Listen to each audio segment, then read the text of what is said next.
બહુમતીથી જીતીશું।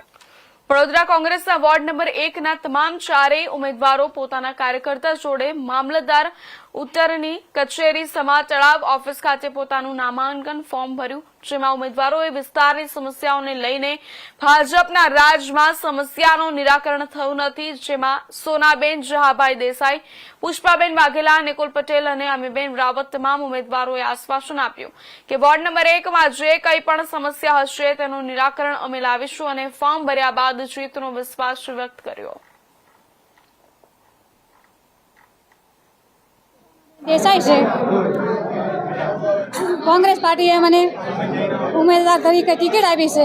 છેલ્લા 10 વર્ષથી મારા હસબન્ડ કોંગ્રેસ પાર્ટીમાં વોર્ડ નંબર 1માં કાઉન્સિલર હતા ને એનો વિશ્વાસ મૂકીને કોંગ્રેસ પાર્ટીએ મને ટિકિટ આપી છે ને આજ ફોર્મ ભરવા આવ્યા છીએ।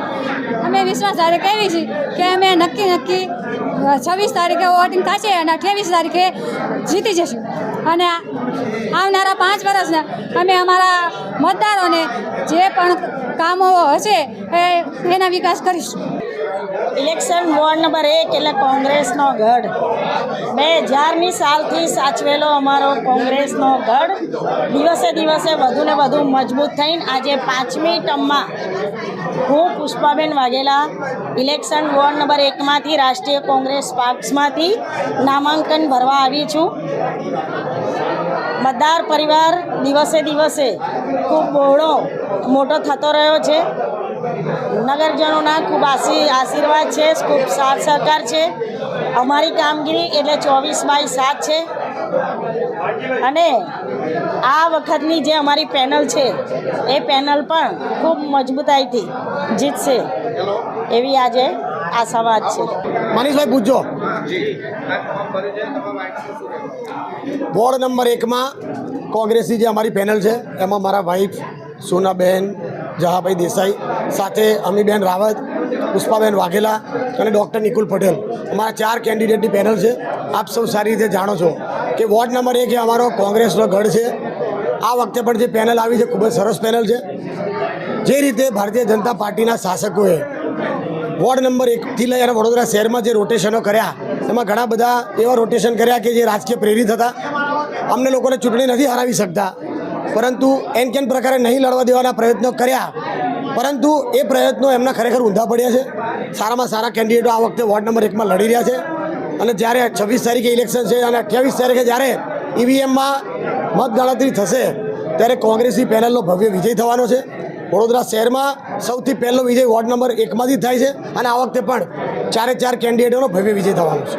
અને વડોદરા શહેર કોંગ્રેસ સમિતિ પ્રમુખ ઋત્વિજ જોશી તેમજ ગુજરાત પ્રદેશ કોંગ્રેસ સમિતિ પ્રમુખ અમિત ચાવડાજી તેમજ અમારા સમગ્ર પ્રભારીશ્રીઓએ મારા આટલા વર્ષોની મહેનતનો જે મને ફળ આપ્યું છે એને હું સૌને આભાર વ્યક્ત કરવા માંગુ છું। આપણને સૌને ખબર છે કે વડોદરાની અંદર જે રીતના ભારતીય જનતા પાર્ટીના શાસનના ભ્રષ્ટાચાર ચાલી રહ્યા છે એને ડામવા માટે અને ખાસ કરીને હું આદિવાસી સમાજમાંથી આવું છું, અહીંથી સમગ્ર વડોદરા શહેરના આદિવાસી ભાઈઓને વિનંતી કરવા માંગીશ કે તેમનું પ્રતિનિધિત્વ અને નેતૃત્વ કરવા માટે હું સક્ષમતાપૂર્વક એમનું કામગીરી કરીશ। વોર્ડ 1 એક એવો વોર્ડ છે કે જ્યાં ખાસા સમયથી કોંગ્રેસના નેતૃત્વ છે અને અમારા સિનિયર કોર્પોરેટરોની આગેવાનીમાં આ મને ચૂંટણી લડવાનો એક મોકો મળ્યો છે। અમને વિશ્વાસ છે કે વોર્ડ 1ની અંદર સમગ્ર પેનલ ફરીથી બહુમતી સાથે જીતશે અને આવનારા દિવસોમાં આ ભ્રષ્ટાચારી શાસનનો જો તમારે અંત કરવો હોય તો 26 તારીખે સમગ્ર વડોદરા શહેરની જનતા કોંગ્રેસના દરેક ઉમેદવારને મત કરે। અમે અહીંથી તમને આશ્વસ્ત કરીએ છીએ કે આવનારા દિવસોની અંદર સુઘડ, સારું, સુલભ અને એકદમ સૌમ્ય જેવું જે ટ્રાન્સપેરેન્ટ વહીવટ એ કોંગ્રેસ આપવાનો પ્રયત્ન કરશે। અમારી એક જ શુભેચ્છા છે તમને સૌને કે આવનારા દિવસોમાં કોંગ્રેસને મત કરો। એ જ અભ્યંતા સાથે આપ સૌને આભાર વ્યક્ત કરવા માંગીશ। ફરીથી સમગ્ર કોંગ્રેસ પરિવારનો ખૂબ ખૂબ આભાર।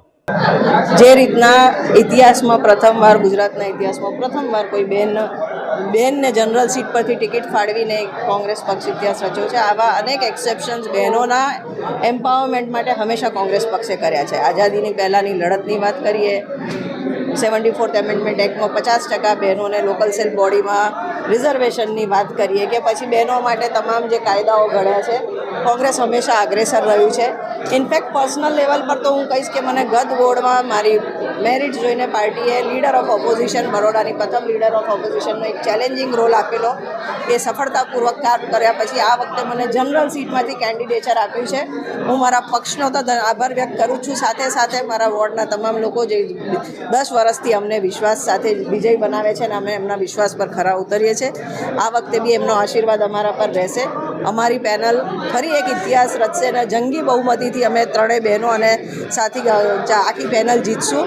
ઇનફેક્ટ હું તો કહું છું, વડોદરા શહેરમાં જે રીતનું માહોલ છે, 35 વર્ષના ભારતીય જનતા પાર્ટીના ભ્રષ્ટાચારને કુશાસનથી લોકો જે ત્રાહિમામ પોકારી ગયા છે, પૂર નગરી, મચ્છર નગરી, પૂરથી પરેશાન લોકો એક વિકલ્પ શોધે છે, ત્યારે કોંગ્રેસ પક્ષ સાથે વડોદરા શહેરના તમામ વાચાળ લોકો જે એક્ટિવલી 5 વર્ષથી પ્રજા વચ્ચે રહ્યા છે, બધા યુનાઇટ થઈ અને એક વિકલ્પ આજે વડોદરામાં ઊભો કર્યો છે, ત્યારે ચોક્કસ પરિવર્તન આવશે એનો મને વિશ્વાસ છે.